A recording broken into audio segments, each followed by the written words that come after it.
Ici, Dieu nous parle d'un serviteur qu'il soutient. Et il dit, voici mon serviteur que je soutiendrai.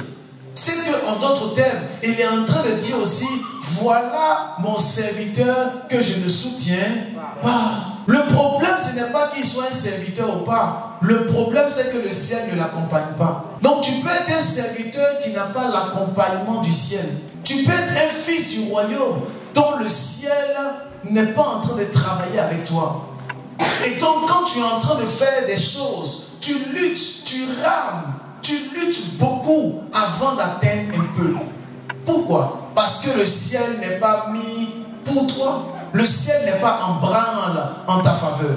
Parce que simplement, tu es un serviteur, mais qui n'a pas le soutien de Dieu. La particularité des fils que Dieu soutient, ce sont les fils dont l'Esprit de Dieu est sur eux. Il dit, voici mon serviteur que je soutiendrai. Lorsqu'on parle de soutien, on fait allusion au ciel qui se met en branle pour toi. Ça veut dire que lorsque tu commences un projet, tout le ciel est en ta faveur. Amen. Quand tu commences une activité, le ciel et les anges te soutiennent. Amen. Quand tu fais un ministère où les anges et Dieu ne te soutiennent pas, le ministère sera tout le temps en train de ramer, complication sur complication. Quand tu commences un business, une activité, le ciel ne te soutient pas. Ça sera toujours complication sur complication, difficulté sur difficulté. Pourquoi? Parce que le ciel ne te soutient pas. Pour que Dieu puisse te soutenir, pour que les anges descendent, il faut que l'Esprit de Dieu soit sur toi. Il y a 3 dimensions de l'Esprit. Il y a l'Esprit de Dieu autour de toi. Il y a l'Esprit de Dieu au-dedans de toi. Et il y a l'Esprit de Dieu sur toi. La dimension la plus puissante, c'est l'Esprit sur toi. Lorsqu'on parle de l'Esprit de Dieu sur toi, c'est comme un revêtement. Amen. Ça veut dire que le Saint-Esprit n'est pas seulement autour de toi, il n'est pas en toi, mais il est également comme un manteau. Amen. Et Dieu veut que nous ayons en nous le manteau pour qu'il puisse nous soutenir. Amen. Les fils que Dieu soutient, ce sont des personnes qui sont revêtues. Ils sont revêtus du manteau et de l'onction. Ils sont revêtus du Saint-Esprit. Voilà pourquoi nous allons aller rapidement dans le livre de Luc chapitre 4 verset 14. Vous allez comprendre quelque chose. La Bible dit, Jésus revêtu de la puissance du Saint-Esprit, sa renommée se répandit dans tous les pays d'alentour. Vous voyez, lorsque Jésus-Christ était rempli du Saint-Esprit, le Saint-Esprit l'a conduit dans le désert. C'est en cela que vous allez voir plusieurs personnes qui sont constamment dans le désert. Pourquoi? Ils sont remplis du Saint-Esprit. Dieu veut les éprouver, mais ils ne sont pas encore revêtus. Quand l'Esprit de Dieu est autour de toi, et quand l'Esprit de Dieu te remplit, il te conduit dans un désert. Il te conduit dans un lieu pour être éprouvé, pour que tu puisses grandir. Mais pour entrer dans la phase de la croissance et de l'élévation, il faut que tu sois revêtu. Sans revêtement, tu seras en train de tâtonner. C'est-à-dire que tu travailles, mais pas d'évolution. Tu travailles, pas de bénédiction. Tu travailles, tu ne grandis pas, tu ne régresses pas. Tu es là, tu es vide, tu tournes en rond. Parce qu'il n'y a pas de revêtement. Le revêtement est l'une des clés qui nous permet de faire des choses extraordinaires. Quand tu vois que ta vie est en train de stagner ici en France, c'est parce que tu n'es pas revêtu. Il te manque le revêtement de l'Esprit. Quand l'Esprit de Dieu entre en toi, il te donne une portion de l'Esprit. Voyez, une mesure. Et cette mesure-là peut te permettre de parler en d'autres langues. Elle peut te permettre d'avoir une certaine forme de puissance et tout ça. Mais tu n'es pas encore loin. Il faut que tu puisses atteindre ce niveau qu'on appelle le revêtement. Quand tu es revêtu de la puissance du Saint-Esprit, ta renommée se répand. Lorsqu'on parle de renommée, ce n'est pas le fait qu'on puisse te connaître partout. C'est le fait que ton entreprise, tes activités commencent à être connues. Quelqu'un comprend un peu de quoi je suis en train de parler? Nous avons besoin d'être revêtus. Et quand le diable veut détruire la vie de quelqu'un, il t'empêche d'avoir le revêtement. Le revêtement est une dimension qui coule sur toi. C'est comme un vêtement. Et tu sens qu'il y a quelque chose qui est en train de t'envelopper. Ça veut dire que tu n'es plus là, mais il est sur toi. Nous avons besoin d'être revêtus. Ésaïe 42 nous dit quoi? Voici mon serviteur que je soutiendrai. Mon esprit est sur lui.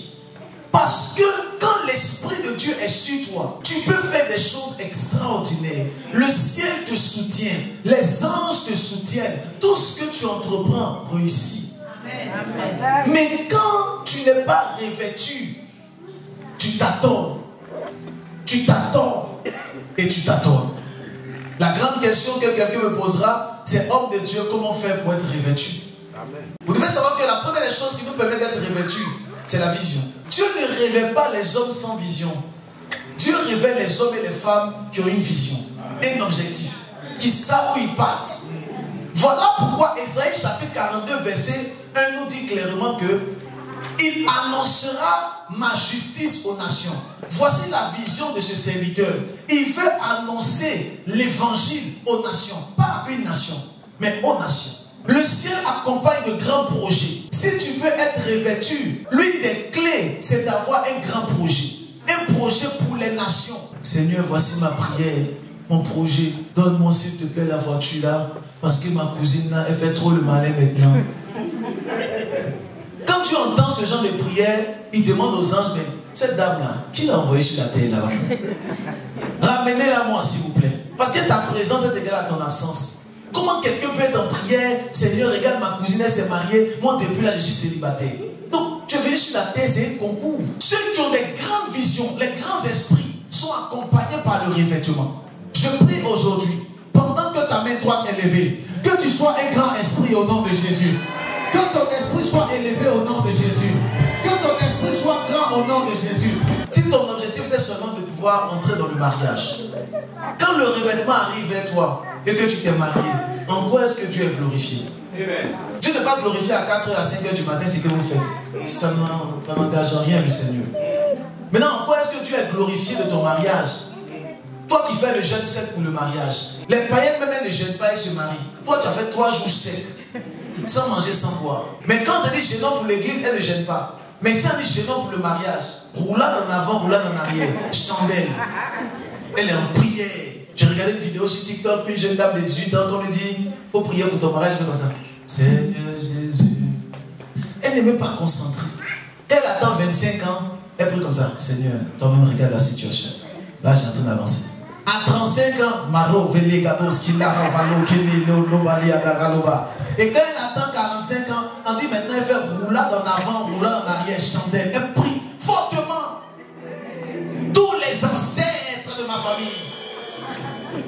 Et mais toute cette force que tu mets pour la prière, pour tes finances, si tu prenais cette force-là pour prier pour les autres, pour avoir une grande vision, Dieu allait te revêtir de puissance.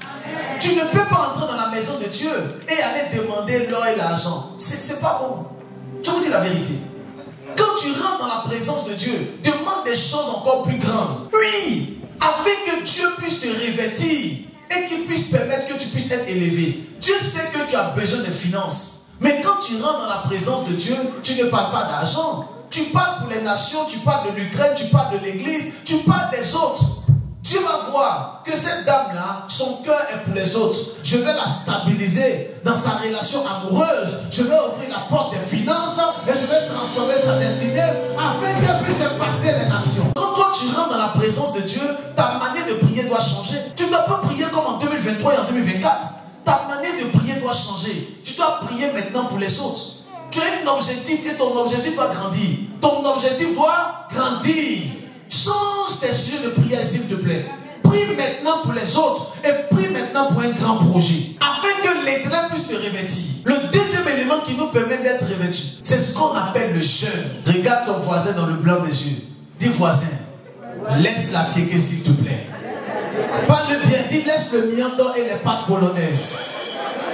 Dis-lui les pâtes carbonara, laisse-moi ça, s'il te plaît. Vous savez, le jeûne est un élément qui nous permet d'être revêtus. Je vous dis toute la vérité. Si nous voulons avoir le soutien du ciel, nous avons besoin de jeûner afin que la chair meure et que notre esprit grandisse. Nous sommes à la fin de l'année. Nous allons entrer en 2025. Tu ne peux pas faire les mêmes choses que tu fais d'habitude. Ce n'est pas possible. Chaque année, oui, maintenant je vais beaucoup venir à l'église. Non, j'ai pris la décision. J'ai pris la décision. Je vais venir maintenant à l'église. 2 semaines plus tard, elle ne vient pas. Moi, je vais faire le sport. Oh, mon ventre a trop grossi. Oh, 2025 là, je suis dans le sable. Frère, janvier, février net, quand le coq l'appelle, oh, je suis occupé, on se parle plus tard.